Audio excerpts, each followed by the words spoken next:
everyone. Welcome back to Jay's Office Hours. This is Jay Wells. I'm a USA Today best-selling author of urban fantasy, dystopian fiction, romance, horror. I've written a lot of different things. And this channel is dedicated to me answering your writing questions or talking about different topics that I feel like I haven't seen discussed in books or blog posts, things that I've learned that I think might help you get further along in your road to being a great writer, and also to help myself to think about these topics and improve my own writing. Today, I'm going to tackle a really, really big writing topic, and that is point of view. For those of you who don't know what I mean when I say point of view, you might think back to your high school English classes where you talked about first person, second person, third person. First person is the I point of view, where the story is told from a character who's speaking as if they are talking directly to the reader. I did this, I did that, okay? But much better written than that. Second person is the you point of view. It's when the writer says, you take the train to the second block of this, and you get off the train and you go do this. It's not common in genre fiction. It's sort of more of a literary point of view, but it has been done in genre. And there's third person, which is the he, she, it point of view. And it's very common. But within those points of view, there are many, many different layers.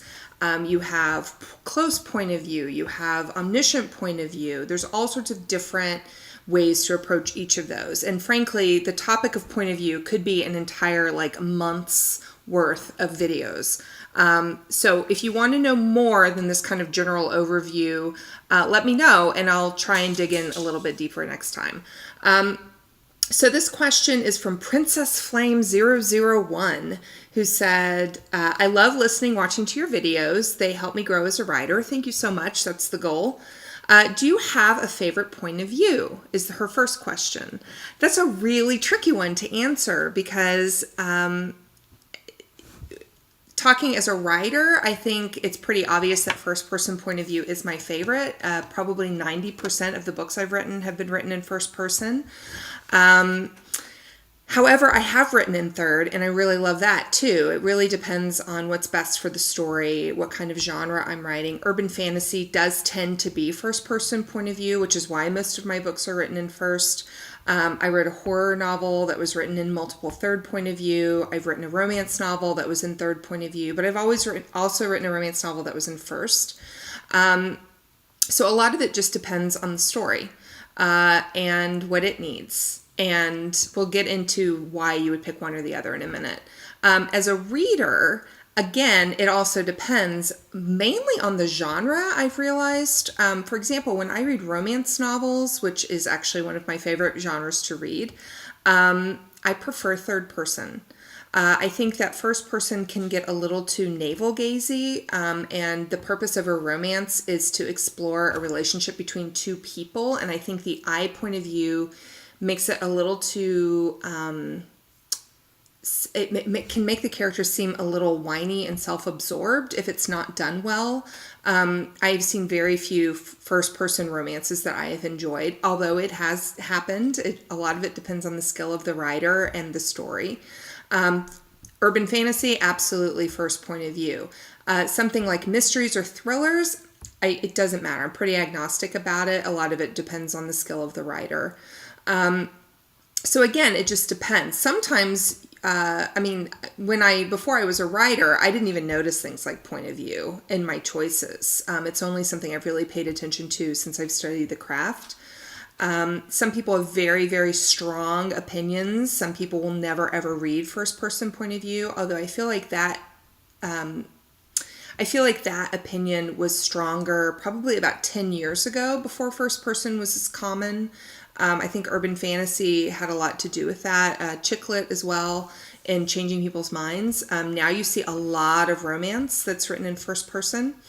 Those things change. The second question is, what is the difference between the points of view? Well, I've already talked about the I, he, she, it, or you angle of point of view.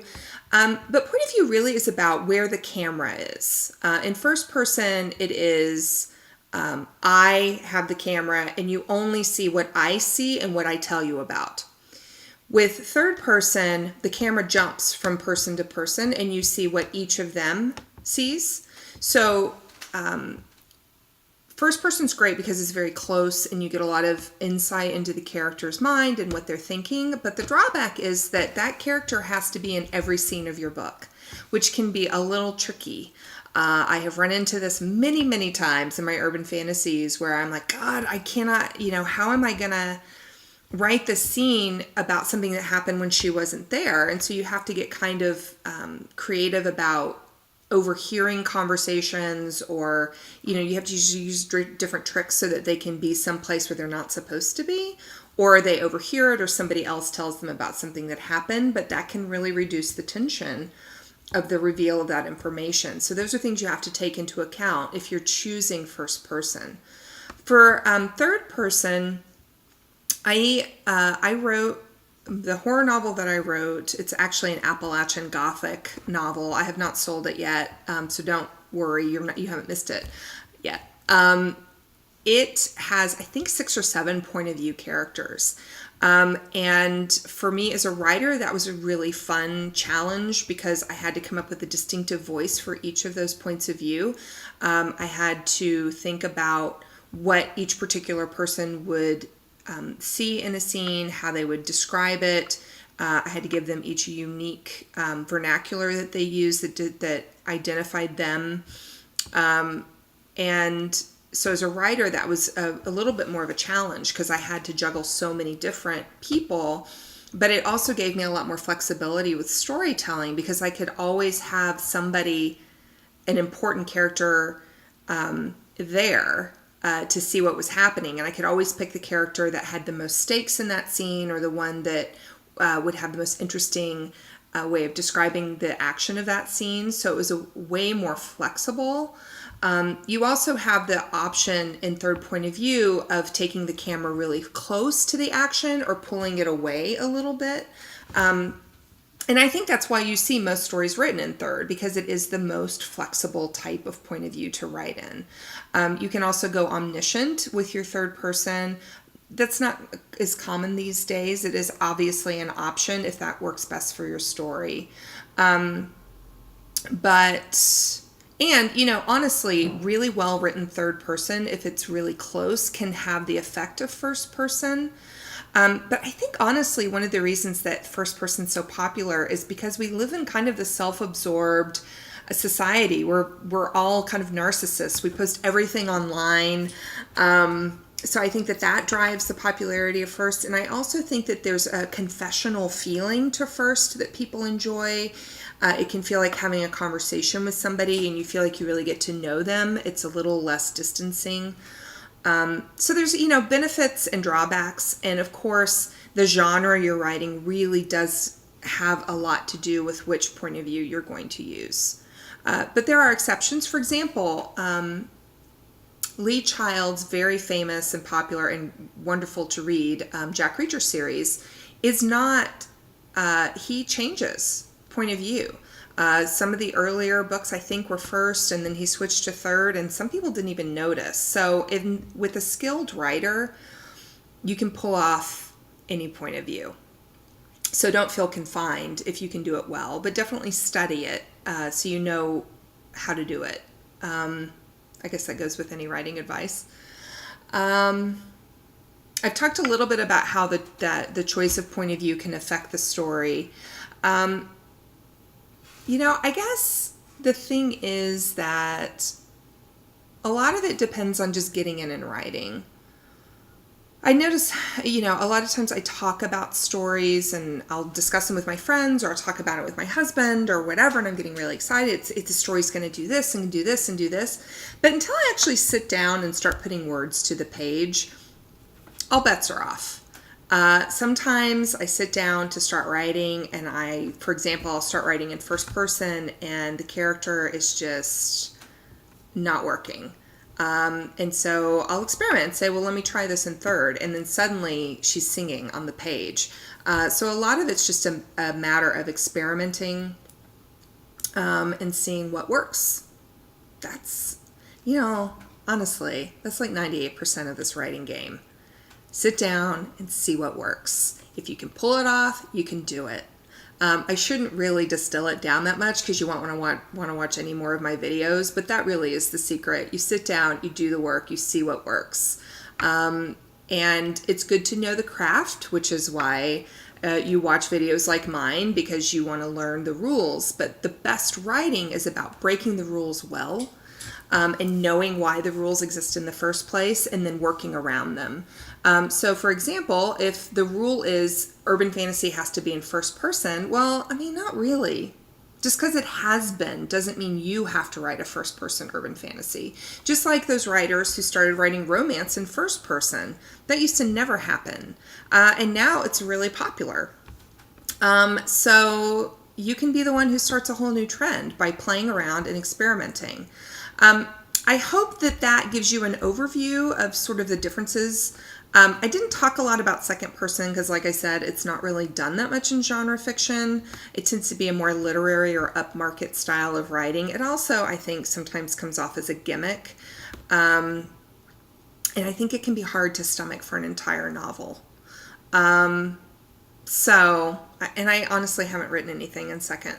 So I can't really talk about that. But I do know first and I do know third. I think they're both great. They both have advantages and disadvantages. And if you have only written in one, try the other. See what it shows you about your voice. It may reveal new things about your writing style. When I wrote my Appalachian Gothic in third person, I tapped into this whole different level of voice that I was not used to writing in. It was a much deeper, kind of more, it felt more honest. Honest isn't the word. It felt more revelatory. It felt like I could really get into all these different characters' heads and reveal a lot about them in a way that created an enormous amount of empathy. Whereas I feel first person can almost be a curated point of view because the character is only going to reveal what they want you to know. And so, I don't know. Try it. Try different things. Experiment. And tell me in comments what you prefer. If you absolutely will not read a certain genre in a point of view, talk about it. Tell me why. We'll discuss it. And if you have any other questions about how to do point of view well, let me know. I'm here to help you write better. Always check out my website, www.jwells.com. I have lots of blog posts about the writing life and the writing craft. There's also information about my books if you've never read one of them. So you can see that maybe you can see if I know what I'm talking about. I think I do. But you may learn something from reading my books because that's where I actually put all this advice to work. I hope that you are having a great spring. Spring tends to be a really good time for writing. I don't know why. I think spring and fall, both for me, are very productive times.